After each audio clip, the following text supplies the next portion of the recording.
Let's take your data from this overwhelming sea of text to this interactive dashboard in under 20 minutes, so you can make better decisions quickly.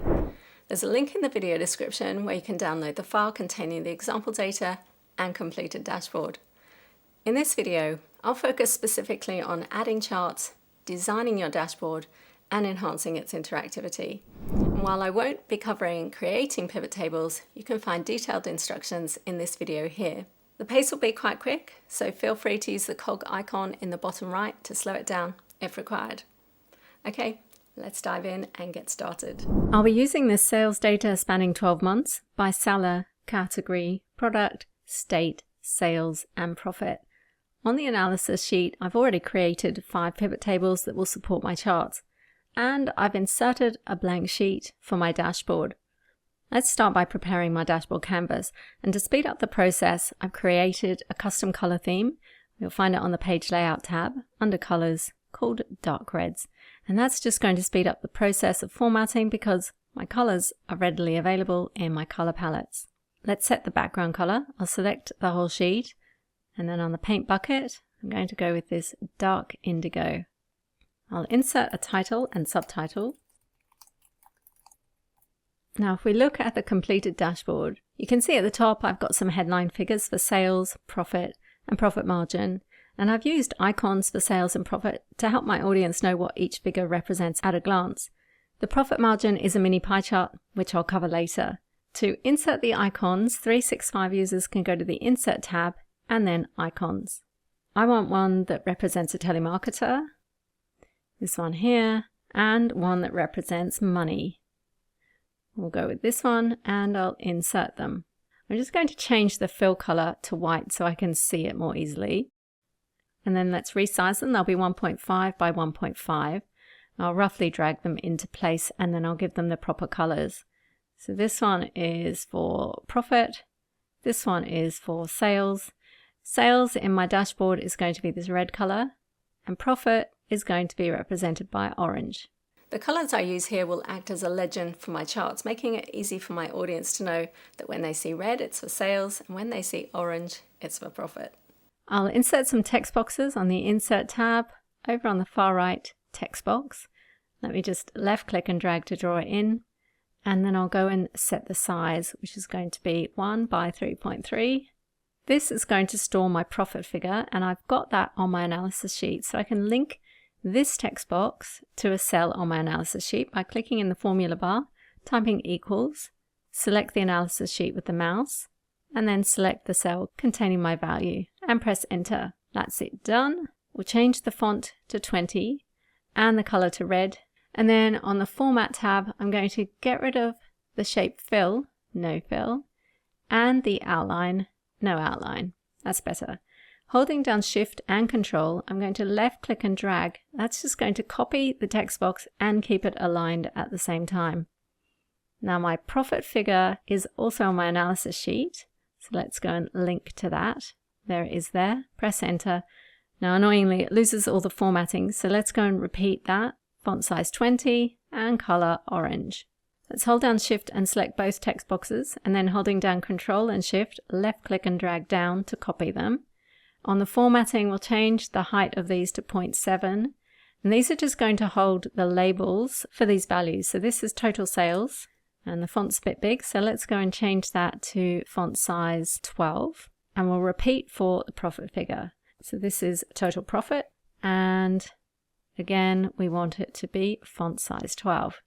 Okay, with the total profit one done, I'm selecting them both, hold down Control and Shift, left click and drag, and this is just going to be the one for my pie chart, which is going to show the total margin. And link this to my percentage. So instead of analysis sheet B4, we want this figure here. And again, it loses the formatting, so let's go back and reapply it. Font size 20. Okay, we'll insert the pie chart a little later on. So that's my headline figures done. Let's go back to the completed dashboard and take a look at what's next. We're ready to insert the charts, and I've got 4 charts. We'll start with this column chart that shows the sales and profit by month. Going back to our workbook, on the analysis tab, Here's my pivot table that's going to support that chart. All I need to do is go to the Insert tab and insert 2D column chart. Let's do a little bit of formatting. I'll make it a little wider. First, I'm going to right-click on these fill buttons and hide them all. They're not going to serve any purpose, they're just taking up loads of space. Next, let's add the legend to the top. We'll get rid of grid lines. I'm going to select my sales columns and add data labels. And that means I don't need the vertical axis because I've got labels for the values. Next, I want to change this chart type for the profit to a line chart. So on the Design tab of the ribbon, change chart type. Here, I can click on the drop down and choose Line with Markers and click OK. Now I don't actually want to see the line, so with it selected, Control 1 to open the formatting task pane, and then I'm just going to left click and drag to bring it out closer to the chart. On the paint bucket icon, I'm going to set the line to no line, and then under markers, I'm going to choose a built-in marker that is this wide dash mark. I'm actually going to make it bigger. We'll make it size 16. All right, let's change the gap width on the columns under the series options to 100, and that will just make the columns a bit wider. All right, let me move the legend over to the right, and let's just make the font there a bit bigger. All right, let me select the chart, Control X to cut, and we'll paste it into the dashboard. And I'll just roughly resize it. We'll do a little bit more formatting later on. And this is going to go roughly out to column H. Okay, we obviously don't want a white background, so let's go and format it. Under Shape Fill, I want no fill. Under Shape Outline, I want no outline. Now we need to change the font color, so the text fill, I'll give it this pale gray. And actually for the axis, I'm going to make that a slightly darker gray. It's less important information, it doesn't need to stand out. And while I've got the axis label selected, I'm going to get rid of the line and set it to no line. That looks much better. All right, that's that chart done. Let's go back to the dashboard and see what's next. All right, we've got these two sales by salesperson and sales by category bar charts. So let's go and insert those. On the analysis sheet, I've got my salesperson pivot table here. Insert, we want the 2D bar. And again, right click, get rid of all the fill buttons. We'll move the legend to the top. I'm going to select the sales bars and we're going to add data labels. I'll turn off grid lines, and now it means I don't need my horizontal axis.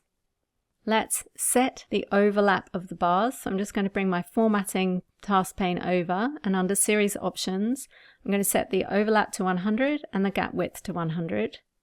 Now let's just make this plot area a little smaller so there's more space for the labels.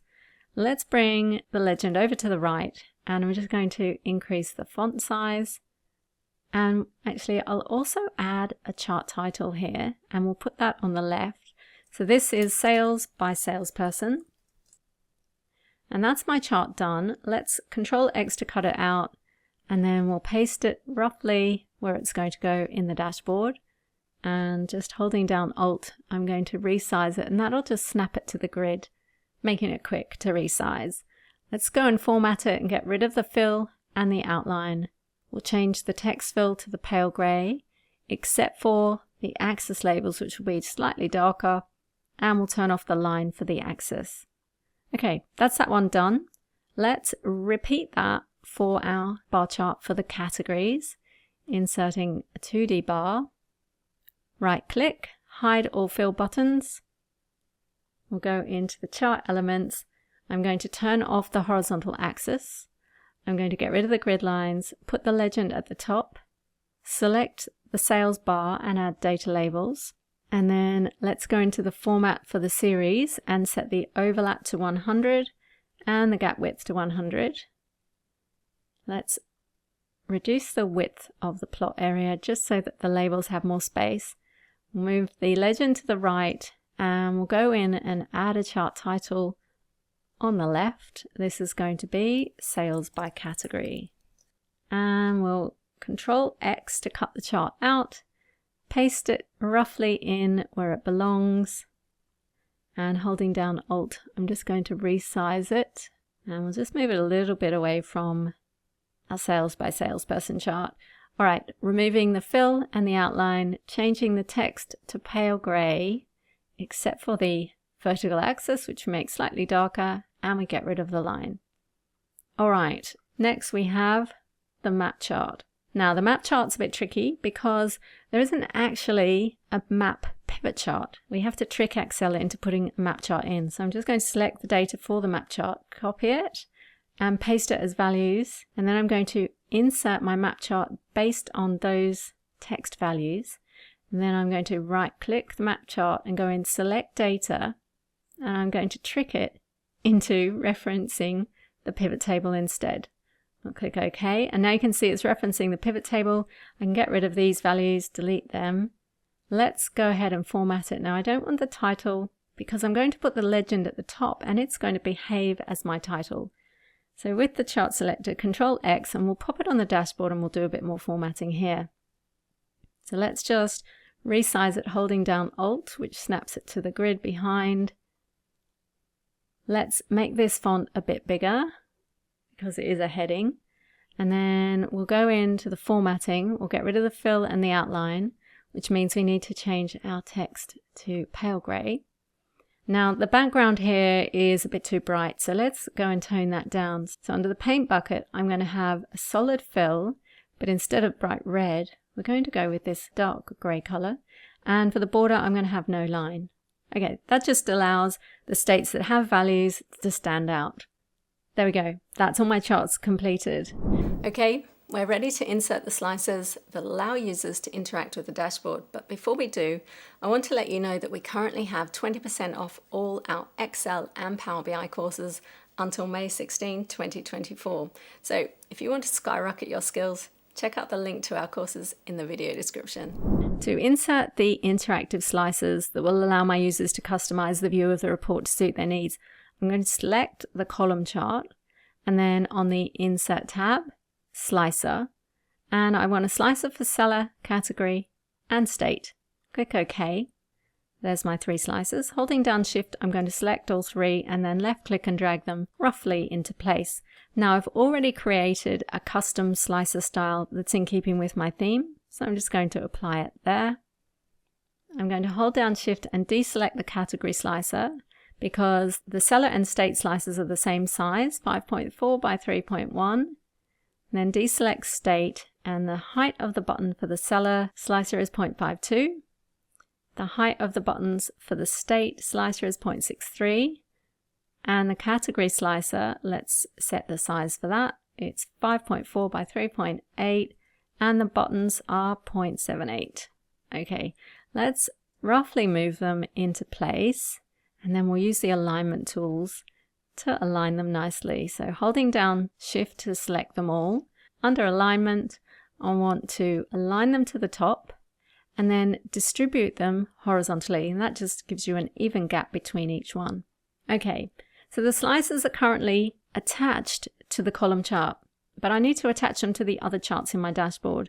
To do that, right-click the slicer, Report Connections. This lists all my pivot tables in my file. Now, for the seller, I want it to filter the category pivot table. The pie, which we haven't done, we'll come back to that. The salesperson, I don't want to filter. That's this one here. There's no point in filtering it. I already have the salesperson broken out. And in fact, by having them still present when I filter for example, Alice, I can then see how Alice compares to the other salespeople at a glance. So we'll leave salesperson unchecked and we'll do state. Click OK. And let's repeat for the next one, Report Connections.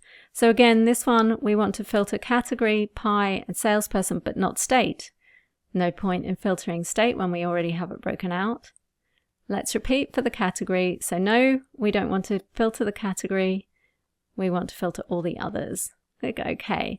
Now let's just test it works. So if I select Alice, now everything's filtered for Alice, Carol, and so on. Let's check the states. Everything's filtering except for the map, which is right. A category, everything should filter except for the category bar chart. So that's all done. All right, we've got one more chart to insert, and that's our mini pie chart for the total margin. We've got the figures here. It's just a formula calculating the margin and the balance. So let's select both of those and insert a pie chart. And now all we need to do is make it really small. So we don't want the title or the legend. We want to sort out the colors. So this will be our profit, which is orange. This one is the expenses. So I really want this to be hidden in the background, very subtle. And let's also select all of the pie and choose a no border. And then with the segments selected, go into the series options and we'll give it a 5% explosion. All right, let's Control X to cut it out, and then we'll paste it in the dashboard up here. It's a bit large, so let's resize it. We'll get rid of the fill and outline, and we'll just position it beside our headline figure. All right, now when I choose an item in the slicer, you can see the pie updates as well. Pretty cool. Okay, it's looking great. But it would be better to give each visual element its own space, and if we look at the completed dashboard, you can see we can do that with shapes and some clever tricks to create the shadow effect for depth. So let's go and do that. You'll find the shapes on the Insert tab under Shapes, and then I want this one that's the rectangle with the rounded corners, and I'll just start by left-clicking and dragging to draw it in roughly over the top of my headline figure here. We'll just move it over a bit. Right, let's bring the formatting pane over. So the fill color is going to be this dark indigo. We don't want an outline, so let's get rid of that. And then under the effects, I want a shadow. And this shadow is actually going to be an inner shadow. It's going to be in the pink red color. And we'll make it 58% transparent, 3-point, make the angle 325, and the distance also 3-point. All right, let me click off. That looks pretty good. Let me just move it down a little bit. I'm going to left click and drag, holding Shift and Control to copy it. And again for profit margin. Let me hold Shift and select all three, right click and send them to the back. Okay, we might need to move this one over a bit. Let's just move it roughly into center. This one needs to move a little. I won't spend too much time formatting, you get the idea. Now that I've inserted my shape and spent the time formatting it, I'm going to right click on it and set it as my default shape. Now this doesn't set the shape itself as the default, but rather the formatting of that shape. So I'll click that, and now if I insert another shape, I can use the rounded rectangle. It's up here in my recently used. I can left click and draw it in, and it automatically gets the formatting, so I don't have to spend too much time on it. Now these ones, I'm going to type the sizes in 5.6 by 3.5. That's just going to make it quick for me to copy it across. Left click and drag. This one's slightly bigger, so we'll just drag that. Holding Shift, right click, send to back, and we'll just bring them down a little bit. All right, that's them done. Let's insert that shape again for our bar charts. And I need to change the radius on the corners. The bigger the rectangle, the rounder the corners. All right, let me hold down Control and Shift to copy that across. This one doesn't need to be quite as big. And we'll do it again for our map chart. And then holding Shift to select them all, right click, send to back. Let's just move them down a little bit. And I've got one more for my column chart. So I'm just going to copy this one, left click and drag to copy it up. And then we'll resize it to suit. Okay, right click and send it to the back. Looking pretty good. There's a few things we could do to tidy this up. This chart's a little bit big, so we could bring it down more in line with these ones. I'm not quite happy with the alignment of these text boxes, so we could play around with those things, but I'll let you do that for practice. If this video sparked your interest and you're eager to dive deeper into dashboard creation, check out my dashboards playlist next. There's plenty more to learn and explore. I'll see you there.